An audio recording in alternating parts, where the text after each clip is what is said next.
Good morning, St. Lucie. Dave Schmittou here. And first of all, let me apologize for having to send this as a video. This morning, it was just issue after issue after issue trying to get into Teams. Not sure if it was a security issue, it was a firewall issue, if it was something going through the internet and just not allowing me to log in, but I apologize.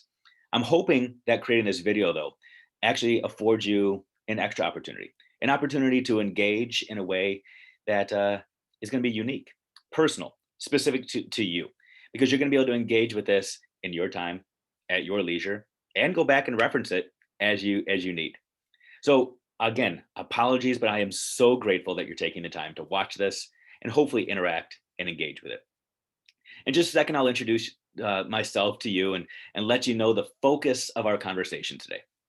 But the title of our session, Focus on the Focus, should be a good clue. Hopefully, with that title and your desire to sign up for this session, you understand that today we're going to be talking a little bit about priorities. We're going to be talking about how to identify the things that matter most. This is not one of those typical sessions that we might get when we engage in PD or a conference where I sit before you, I stand before you with microphone or computer screen and profess to have all of the answers. This isn't one of those sessions where I'm going to share with you 3 easy steps to transform your life and to transform your classroom. That's not it as all. I'm actually here for a much different reason. I'm here to remind you about your power. I'm here to remind you about your influence. I'm here to remind you that sometimes humility is the secret sauce. Sometimes understanding your gifts as well as your weaknesses are the things that allow you to grow. I'm a living, breathing example of that. I used to be the person that felt like he had all the answers.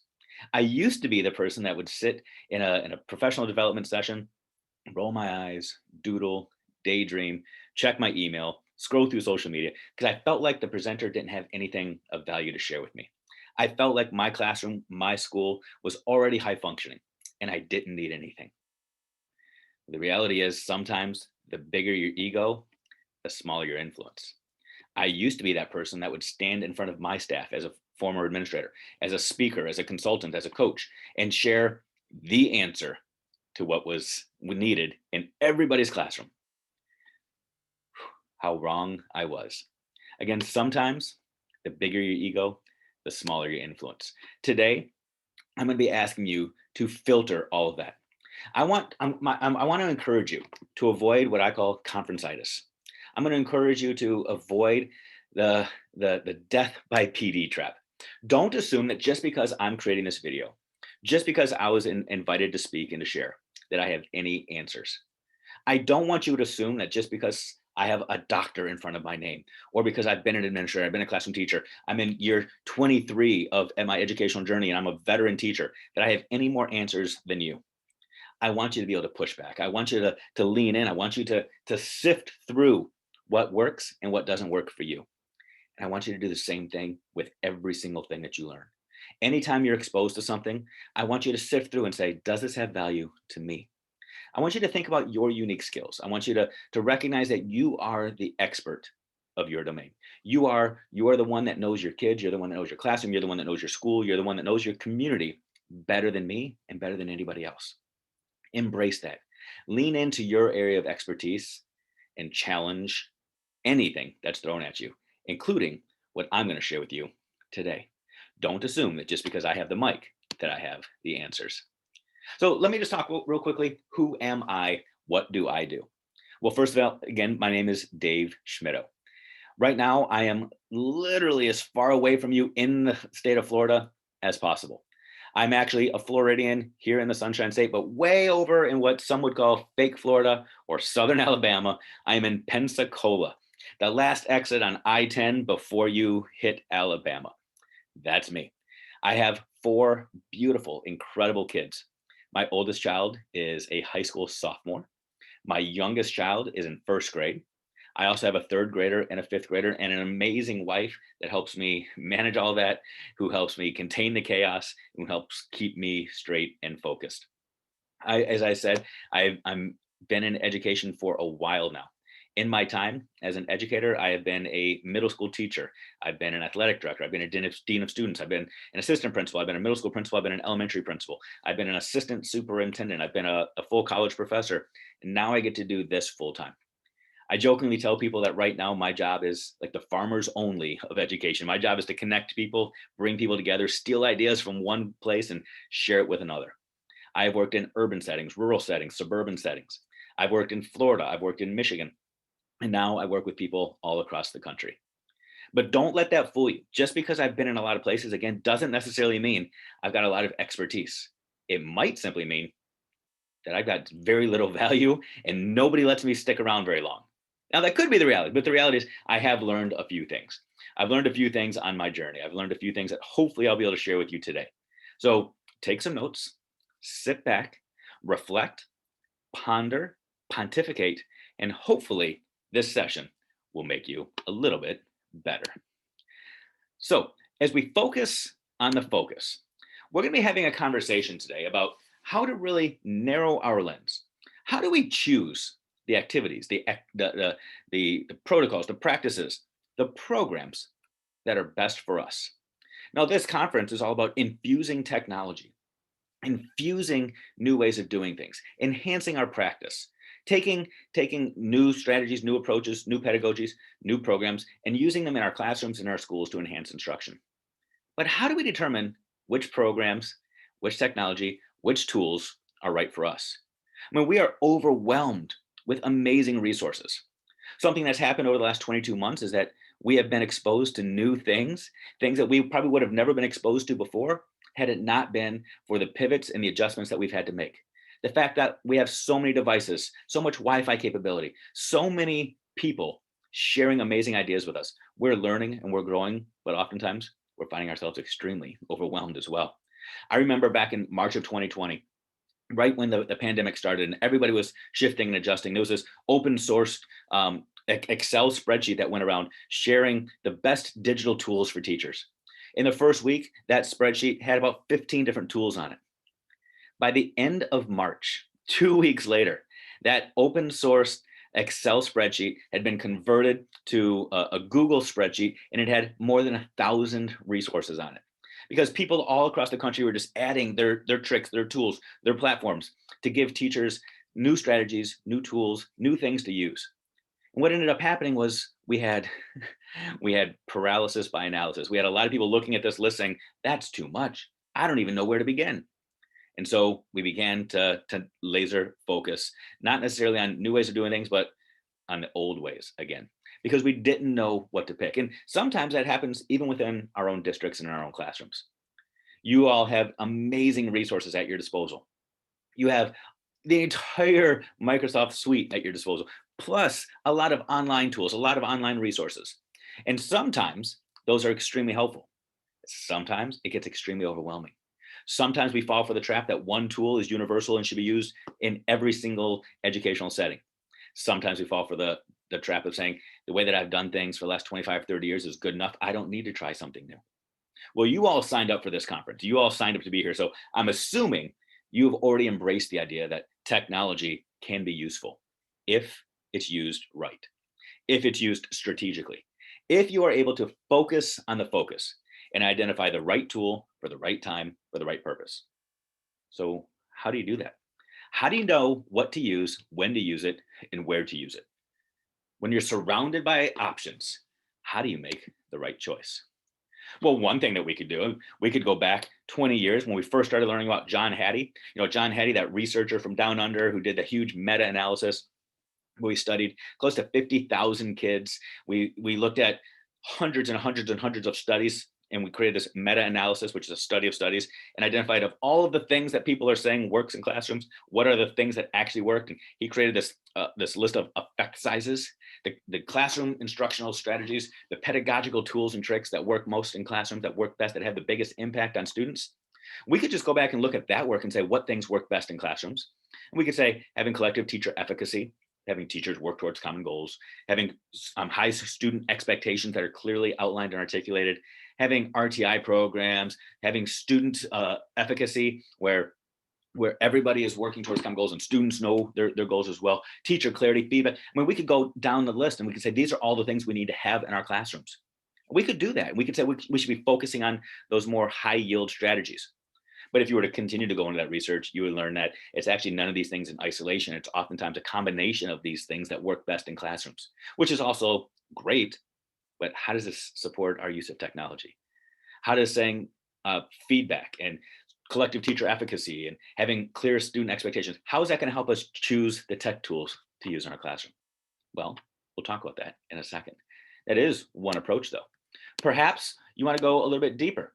Perhaps you want to look at all of the tools that are currently available on your district website and just start randomly clicking things and exploring. You could do that as well, but that's not going to give you the laser focus you need. Let me tell you a story real quick, a story that I hope sends you on the right path. It's a story about one of my athletic heroes, but he's probably a person that most of you have never heard of before. Now, I'm a runner. You might not be able to tell by looking at this face and physique, but I run every single morning. I run for therapy, for physical health, and for wellness. Now, my athletic hero is a man who is also a runner, but he is a runner of a much different caliber. This man's name is Iliad Kipchoge. Iliad Kipchoge is a marathon runner. A marathon, again, just to set the context here, for those people that have never run a marathon before, a marathon is 26.2 miles. I've heard people before say, I'm going to go run a 10K marathon. No, that's a 10K run. A marathon is 26.2 miles. Now, Iliad Kipchoge is the world's best marathoner. He's insane. As a matter of fact, just this past year, Iliad Kipchoge did something that the world thought could never be done. He ran a marathon in less than 2 hours. The 2-hour barrier in marathoning was the equivalent of like the 4-minute mile 50 years ago. Many of us know the story of Roger Bannister and how he broke the 4-minute mile barrier, something that people thought could never be done because of the way the human body is physiologically designed. People thought there's no way the human body can run at a pace to break the 4-minute mile mark.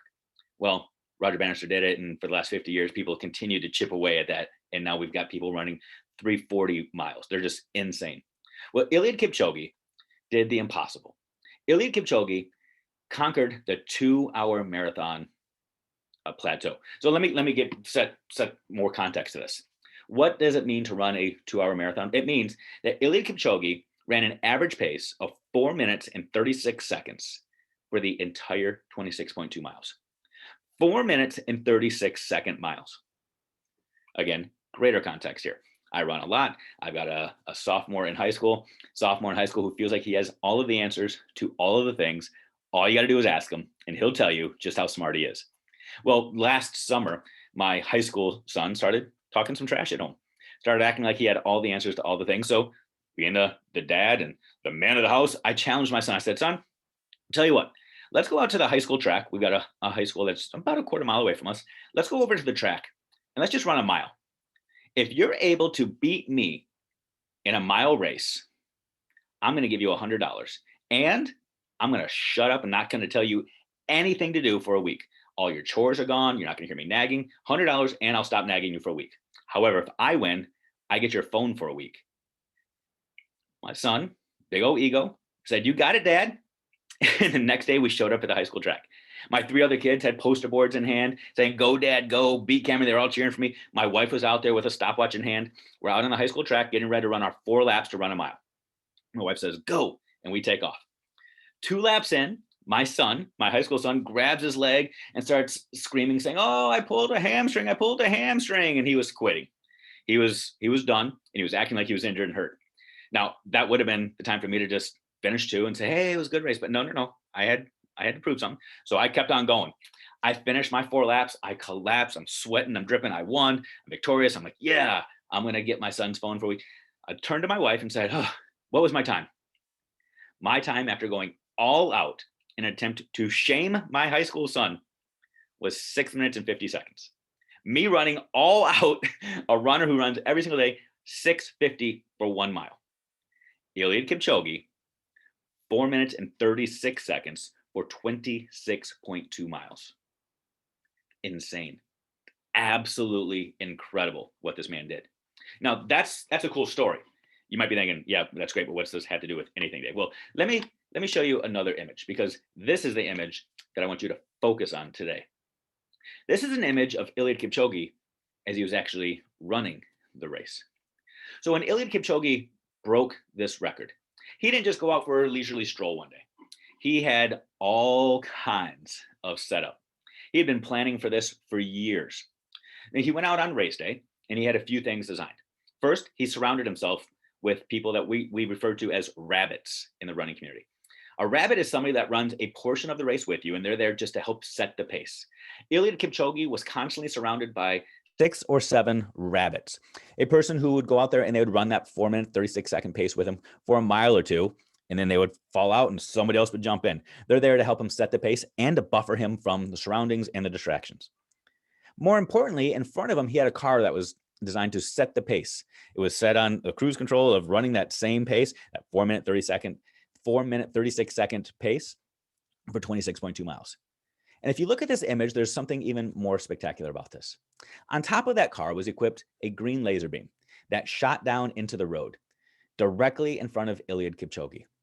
The idea was that that green dot, that green laser, was going to be affixed to Iliad Kipchoge's pace directly in front of him. All he had to do for 26.2 miles was just hit the dot in front of him. They knew, even though he was buffered by rabbits, even though there was a car in front of him, that it could be distracting at times. It can be, you can get in your own head, you can stare at your watch, you can start thinking about all of the other things that are going on. So they put this green laser directly in front of him, so that all Iliad Kipchoge had to focus on was hitting the spot directly in front of him. For 26.2 miles, step after step after step, all he had to do was hit the green dot. I think that's a powerful story. It's a powerful metaphor. As educators, we know that we are bombarded with distractions. We are exhausted. We're overwhelmed. We've got our circle, we've got our friends, we've got our PLCs and our grade level team that's buffering us and surrounding us and helping us set the pace. But right now, life is exhausting. One more thing can just get added on. We can feel like oftentimes teaching is like running this marathon. My challenge to you today, and for the rest of February, March, April, for the rest of this year and the rest of your career, is just hit the mark in front of you. Hit the green dot. Let that be your focus. I want you to just focus on your next step, not all the things, not the end of the line, not the big, scary FSA and end of the year test. Don't be focusing on what's going to happen to the kids that you're teaching right now in 25 or 30 years. Focus on the next step. Focus on that green dot. Today, we're going to be talking about how to identify your green dot, how to put that laser directly in front of you so that you can just focus on the focus. Focus on that priority. Focus on the next thing, not all the things, the next thing, and then the next thing, and then the next thing, just one thing at a time. Today, that's our focus. I want you to have this laser focus on the green dot. What is your green dot? Let's focus on the focus. So I'm going to share with you really quickly a video that I hope makes you laugh a little bit, but it's a video that could oftentimes, well, I'll share. Let me stop my screen real quick just so you can see me. When you watch this video, you're going to chuckle, you're going to laugh, but I want you to think about as well, how does this relate to your educational journey? How does this relate to so many of the other things that are happening in schools and today? When you watch this video, I want you to think, how often do you feel just like this man?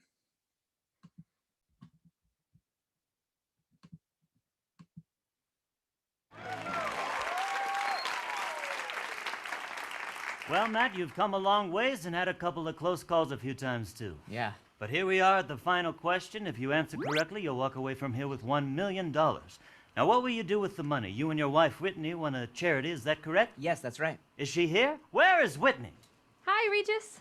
Whitney, what will this money go towards? We're planning to build and supply orphanages in third world countries. Well, that's very noble of you two. Well, let's see if Matt and his orphans are about to become millionaires.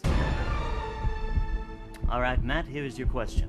Who was the 26th president of the United States? Was it A, William McKinley, B, Theodore Roosevelt, C, William Howard Taft, or D, George Washington? I'm not sure, but I know it's not George Washington. Maybe Roosevelt? Would you like to ask the audience? Yeah, let's poll the audience. All right, audience, time to weigh in. Who was the 26th president of the United States? Let's see what they said. Wow. Literally 100% of our studio audience feels the answer is D, George Washington. Yes. I'm sorry, everyone, but I don't think that's correct. Are you positive? Yeah. Well, it's a bold choice to go against numbers like that. But George Washington was the first president, so he really couldn't have been the 26th. Well, your wife was one of the voters, Matt.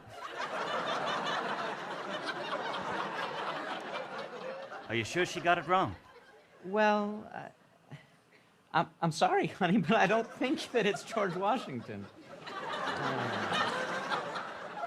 Okay. Well, would you like to phone a friend? Yes, my sister Mallory is a professor of history at Stanford, so... Well, let's go to the phones. Hello? Hello, is this Mallory? It is. Mallory, hi, this is Regis. I'm with your brother Matt. He's going for $1 million, but he needs your help. Okay, what's the question?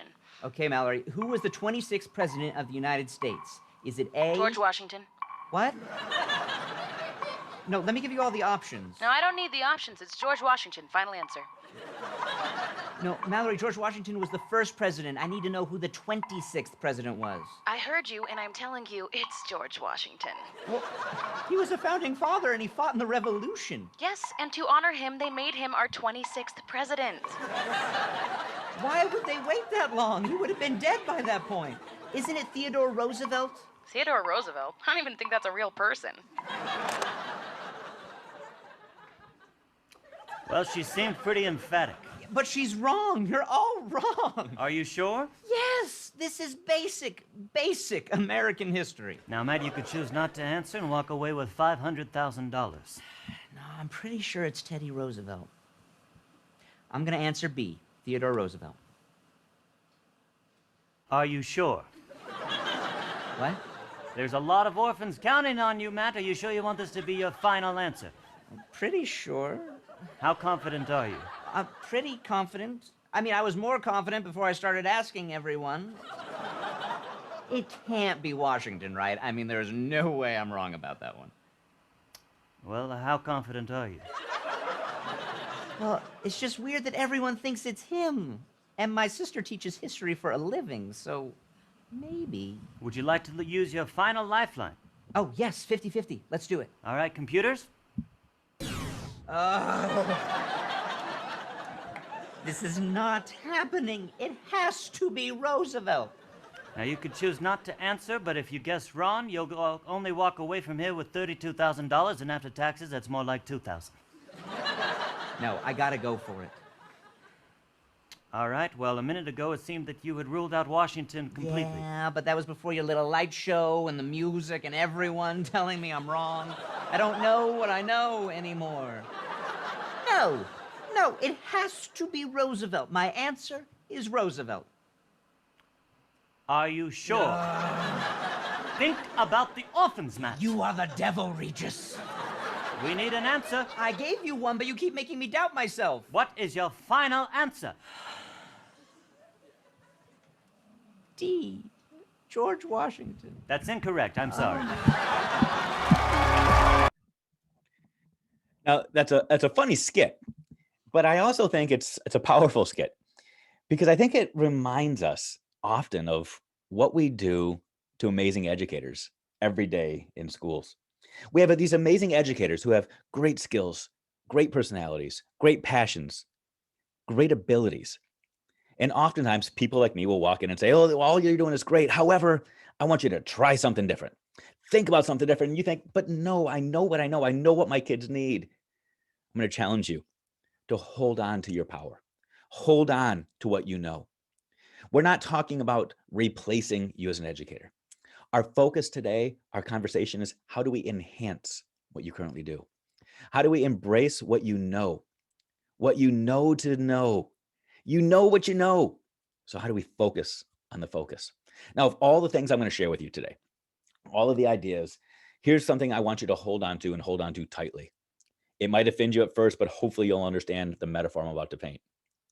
As an educator, as a teacher, you are a big, fat, hairy elephant.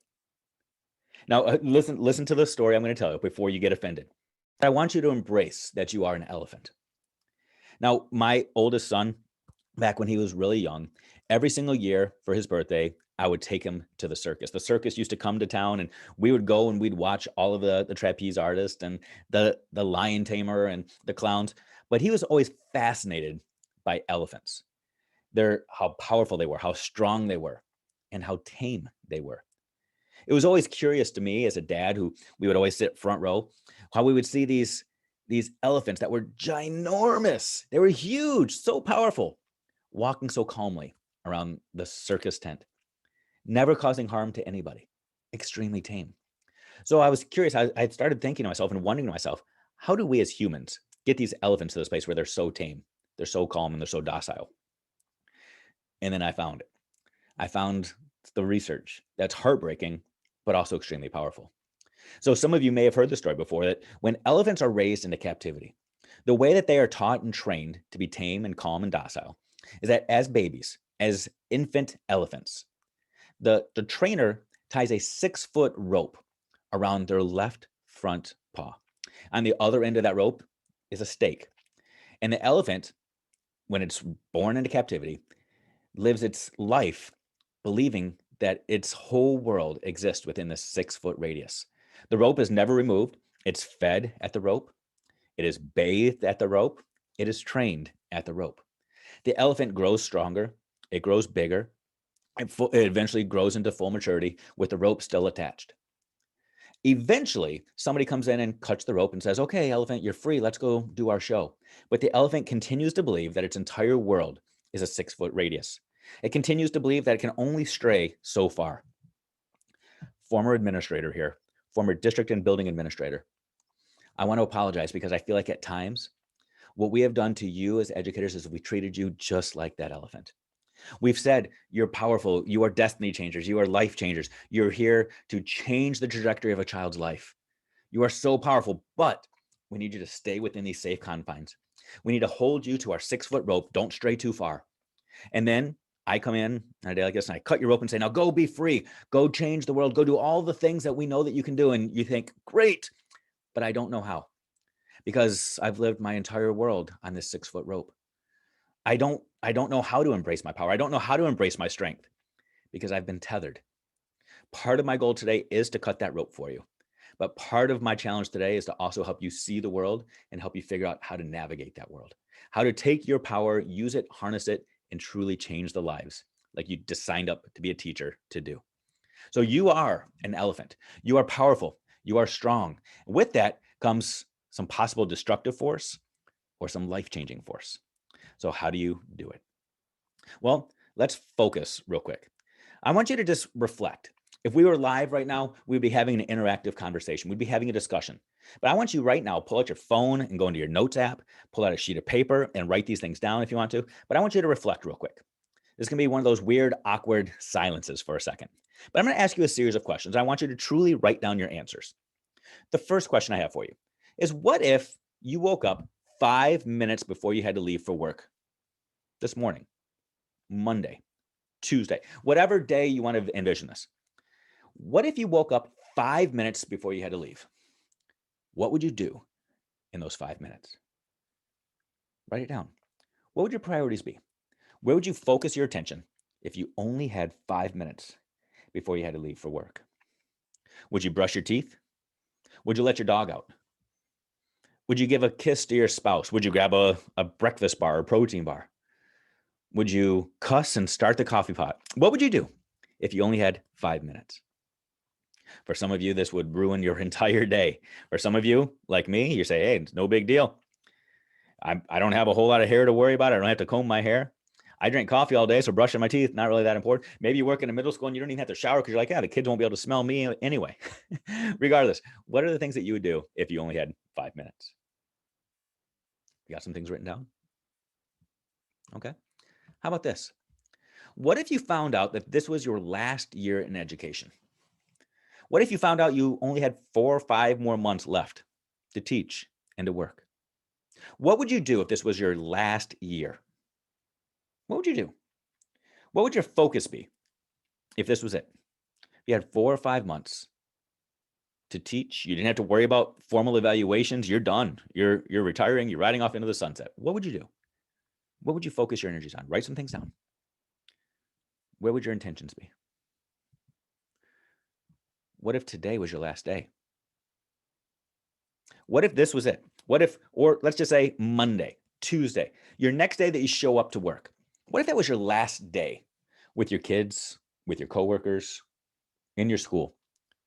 What if it was your last day? What would your priority be? Where would you focus your attentions? What would you do? Write some things down. Where would you focus your attentions? And lastly, what if this school year you were given the power to truly focus on the focus? You know, they say that you can tell where somebody's priorities are based off of how they spend their money and how they spend their time. This year, 4 months, 5 months left. If somebody came to you and said, this year you get to determine your priorities, you get to focus your energies, how would you spend your time? What would you do if this year you could truly focus on the focus? And teachers, educators, I'm going to caution you. You have this power right now. How do you determine where to focus your energies, where to focus your time and your resources? What do you do? Now, here's the good news. The good news is, going back to that work of John Hattie that we talked about early on, we looked at all the effect sizes of things that work. Part of the research that we often skip over is this power of 95% principle that he talks about. The power of 95%. It's a powerful statistic. It's also an exciting statistic. What he tells us is that in all of his research on classrooms and in schools, teachers, you are amazing people. You're amazing people because the research is very clear. 95% of the decisions that you make, 95% of the things that you do in your classroom are good for kids. 95% of the things that you're doing in your classroom will not hurt kids. Now, this isn't going to be a speech or a platform for me to identify those 5% of things that we're doing that truly do harm kids. We'll save that for another day. But I want you to focus on the fact that 95% of the things that you're doing in your classroom are good. That's powerful. It means you're not screwing up kids. It's amazing. You're doing the right work. But something important to also recognize is that just because 95% of things are good doesn't mean all things are created equal. 95% of things are good, but that doesn't necessarily mean they're all equally as effective and equally as efficient. There are some things that we can do to be more effective and to be more efficient, to be better at what we do, to focus our intentions on those things that matter most. We'd have to identify our priorities. Now, in our world, in our schools, we're constantly bombarded with things that we need to focus on. We're taught about Bloom's taxonomy. We're told to focus on Webb's depth of knowledge, to focus on more rigor. We look at Piaget's developmental theories. We look at Maslow and the hierarchy of needs. We put it all together, and we're supposed to be able to focus on meeting kids' social emotional needs, their academic needs, differentiated instruction, also having deep and rigorous conversations with kids to help them progress. And oftentimes we get overwhelmed. We say, I can't do it all. It's so overwhelming. It's so overwhelming. I want to recognize this, and I want you to understand. I know, we know, teaching is hard. Teaching isn't for everybody. It does take effort. It does require focus. It does require intentional decision making. It does require you to be very strategic. It requires you to prioritize and to handle what you can handle and focus on your focus. Today, we're talking about the infusion of technology.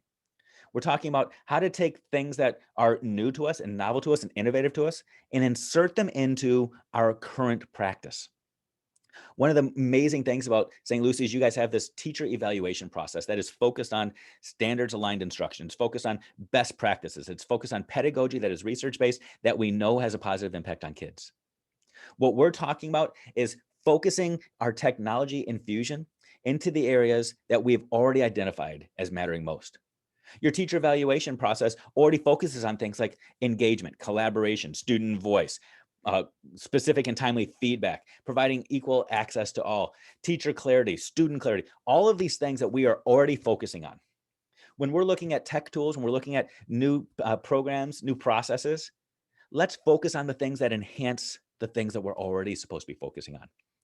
Prior to 2020, 2019, 2018, 2015, these were the things that we identified as being important. In 21, 22, and 2023, these are going to be the things that are still important. Simply because we're introduced to new technology tools doesn't mean that these get replaced. We don't change our focus. We don't change our priorities. These are still our intentional focuses. These are still our priorities. One of the things that we need to look at, one of the things that we need to listen to when we're being presented with a new tool is, how does this enhance my current expectations? How does it enhance what I'm already expected to do with kids? Technology is not designed to replace you. It is designed to enhance you. It's designed to take you as a person, as an educator, somebody with already amazing talents, amazing skills, amazing abilities. And it's designed to take your already strengths and supersize them. We don't use technology to cover up a weakness. We use technology to enhance a strength. We take technology and we use it to create a better version of what's already incredible in your classrooms. Technology should promote your passions. So before you try anything new, I want you to ask, why does this matter? And how does this enhance what I already do? If it doesn't enhance what you already do, set it to the side. If it doesn't take one of your current passions, one of your current assets, one of your current strengths and enhance it, set it to the side. It's not about replacing your deficits. It's enhancing who you are. You know, I'm fascinated by the statue of David, as a Dave myself, created by Michelangelo. Some of you have heard the statement that Michelangelo made. It's been translated into multiple languages, but when asked how in the world he created such a magnificent statue from a single block of stone, Michelangelo made a powerful statement. He said, it's simple. All I did was chip away anything that didn't look like David. I love that. Again, as a David, my goal in my life is to just chip away things that don't make me David. Chip away all those things that don't make me me. I challenge you and I encourage you in your classrooms to do the same thing. Who are you? And how can you chip away all those things that don't enhance who you are? Eliminate those distractions. Focus in on your laser beam. Focus in on your gifts, your strengths, and your skill sets. So I ask you, who are you? Now, let me be extremely vulnerable and extremely real. About 5 years ago, I started talking to a counselor. I started seeking some help to give me some therapy and to give me some calm and to help me find my center and my balance. One of the hardest questions I've ever had to answer was asked to me of my therapist when she said, Dave, who are you? Who are you? Because oftentimes we identify ourselves with labels. I'm a teacher, I'm a dad, I'm a husband, I'm a hard worker, but who are you? I ask you right now, who are you? What are your passions? What are some of the things that you like to do as a person? What are the things that bring you joy? What are your professional strengths? What are your gifts? What are the things that you can do, your unique skills? What are the things that you can do that others can't? That you can do in a way that truly makes you phenomenal, special, and unique? What are the things that you're curious about? What are the things you like to learn more about? At the end of your career, at the end of your life, what do you want to be known as? When somebody says your name, when somebody says Dave Schmittou, he is blank. How do you want them to fill in those blanks? Who are you? Again, our goal today is we're talking about technology infusion. It's not technology replacement. It's taking technology, infusing it into who you are as a person and a professional to enhance who you are, to enhance what you do. So it's going to cause you to reflect. It's going to cause you to sit back and look at it in a mirror in a very critical way and say, who am I? What are my strengths? Because truly the only difference between an effective teacher and a highly effective teacher is your ability to reflect. It's written into your rubric in a lot of different ways, using data to inform your next steps, to inform your instruction, using what you know formatively to plan for the next steps. It's the same thing as reflecting, looking at what you do, what you are, and thinking, how can I make it better? So who are you? What do you do? And here's what I want you to do. Here's the secret recipe. When you are presented with new tech tools, when you're presented with new tricks, new pedagogies, new processes, I want you to take all of them through an open mind.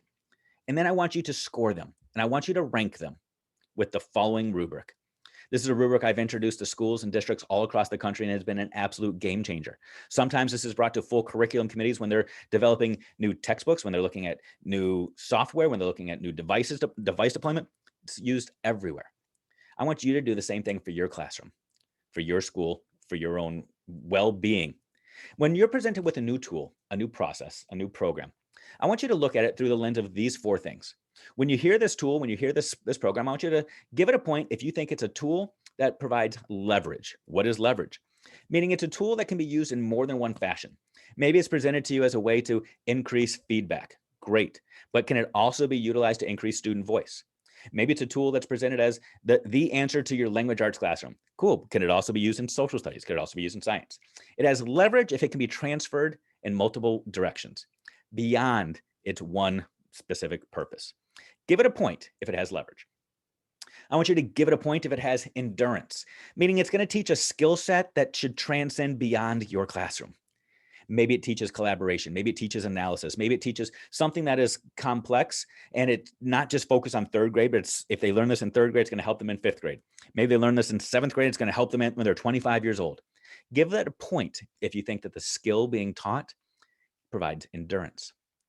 I want you to give it a point if this is a tech tool that enhances your passions, the things that you already do, the things that you're already excited about. Maybe you love creating these dynamic classrooms that are full of engagement. You take virtual field trips with your kids, and this is the thing that fires you up.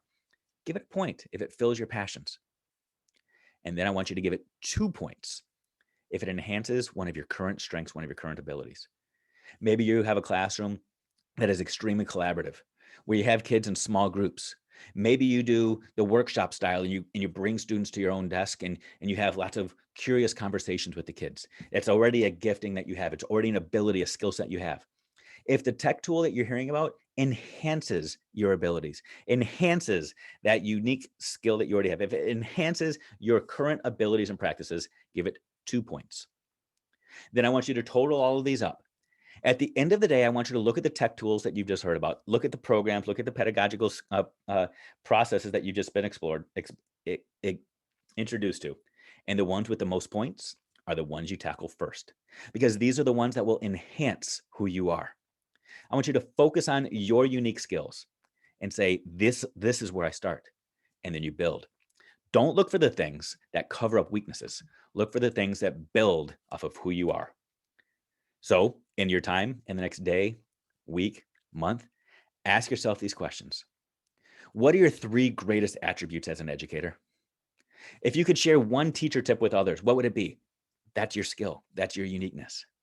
If you could stop doing one thing in your career, what would it be? What's that thing that you want to chip away and chisel away from because it distracts from who you are? And ultimately, how can you use technology and innovation to build upon who you currently are? So reflect, ask yourself, who are you? What are your strengths? What are your passions? And how can technology help? Technology is not the only thing here to help. I'm here as well.